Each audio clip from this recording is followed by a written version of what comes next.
What's up, YouTube? Hope you're all doing well and having a great weekend. Thanks again for stopping by.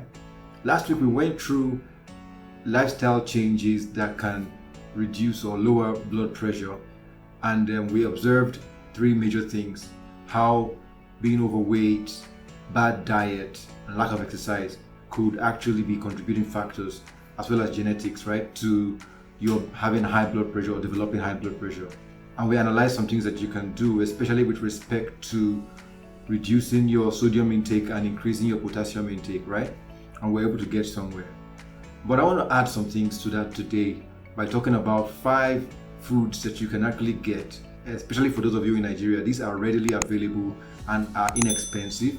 These are 5 foods that you can get that are guaranteed to aid in lowering your blood pressure. As a matter of fact, some of them are so effective that people with low blood pressure or on blood pressure medication are advised not to take them, or take them in little quantities so that their blood pressure readings are not too low. Alright? So without much ado, let's jump right into it and look at these 5 foods. So in no particular order, let's go through the list of 5 foods and how they help lower blood pressure. First is hibiscus tea, popularly known as Zobo or Zobo. These are very rich in antioxidants.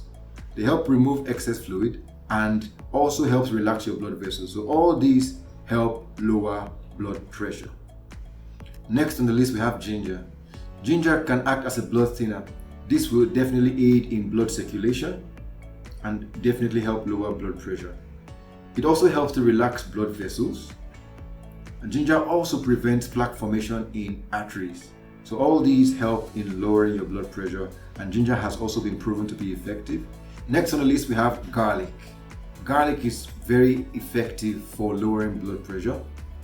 If you can actually go through the side effect of garlic, which is the fact that it might be unpleasant for people around you, that can be an issue for you, right? So if you can actually stand this or go through this, then garlic has been proven to be very effective as a natural way to lower your blood pressure.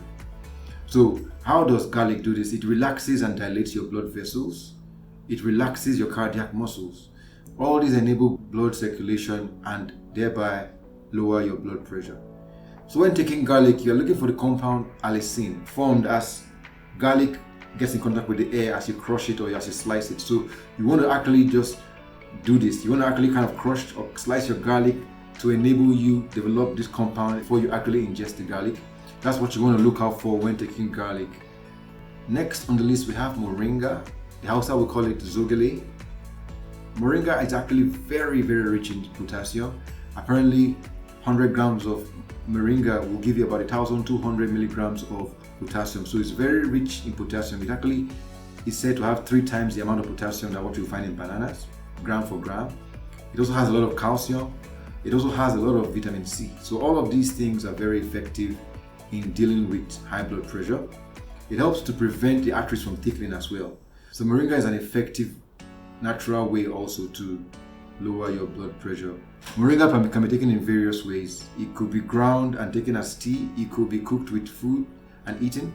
The seeds also could be ground and eaten. Finally, we have beetroot, known to have the ability to lower your blood pressure within hours of consumption. Very rich in potassium. It also has the ability to relax and dilate the blood vessels and help with circulation. Beetroot can also be taken in various ways. It could be eaten raw with salads. It could be cooked and eaten with meals. It could be blended as a juice. But however you take beetroot, it's known to be very potent in helping to lower your blood pressure.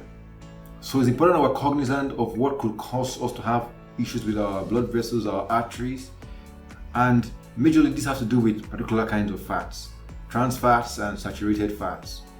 And you want to avoid trans fats and minimize the amount of saturated fats that you take. Then you also want to check that your vegetable oil does not have saturated fats, and especially what you're going to use for deep frying.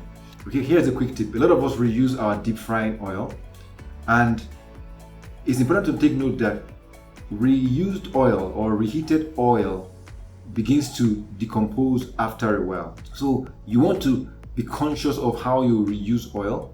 So if you are reusing oil, it's advised that first of all you sieve out oil after every use, and you don't use it for more than 3 or 4 times to ensure that it's maintaining its its structure. So you use minimal oil to fry and sieve it out and reuse not more than 3-4 times max, and then get rid of it. Then use another batch so that you have the oil in its consistency as it ought to be.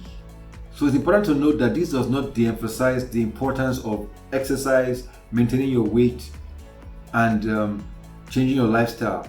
All of these lifestyle changes are important, and they all need to connect together to ensure that you live in the best health that you can. So thank you very much once again for coming by. I hope you enjoyed and learned something from what I shared today.